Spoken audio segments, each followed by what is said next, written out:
Hi అండి. ఈరోజు వీడియోలో దోశ పిండి, ఇడ్లీ పిండి లేనప్పుడు ఇన్స్టెంట్‌గా చేసుకునే టేస్టీ మసాలా ఇడ్లీ రెసిపీ చూపిస్తాను. కేవలం 10 మినిట్స్‌లో ప్రిపేర్ చేసుకోవచ్చు. ఈ రెసిపీ కోసం ముందుగా స్టవ్ మీద ఒక బాండిల్ పెట్టుకొని పోపు కోసము ఒక 2 టేబుల్ స్పూన్ వరకు ఆయిల్ వేసుకోండి. తర్వాత ఇందులోకి ఆవాలు, కొద్దిగా జీలకర్ర,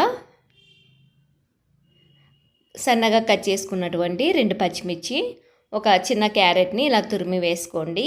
ఇవన్నీ బాగా ఫ్రై అయ్యేటట్టుగా వేయించుకోవాలి. ఇవన్నీ బాగా వేగిపోయాక ఇందులోకి ఒక చిన్న టమోటాని సన్నగా తరిగి వేసుకోండి.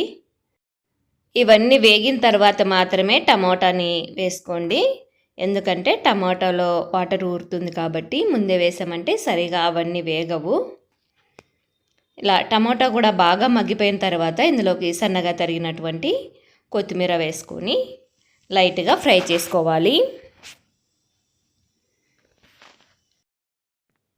ఇవన్నీ కూడా బాగా వేగిపోయాక ఇందులోకి 1 కప్పు వరకు సూజీ రవ్వ, దీన్ని బొంబాయి రవ్వ అని కూడా అంటారు, ఈ రవ్వను వేసుకోవాలి. సిమ్ ఫ్లేమ్లో ఒక 5 మినిట్స్ పాటు ఇలా కలుపుకుంటూ వేయించుకోండి. రవ్వ కూడా బాగా వేగితే టేస్ట్ బాగుంటుంది.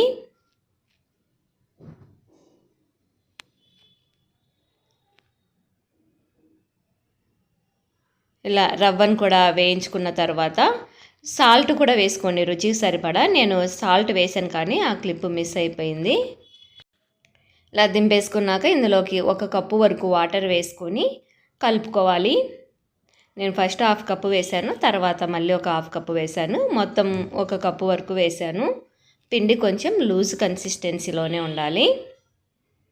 ఇలా కలిపేసుకున్నాక ఇప్పుడు ఇడ్లీ పాత్ర తీసుకొని ఇట్లాగా ఫిల్ చేసేసుకోవాలి.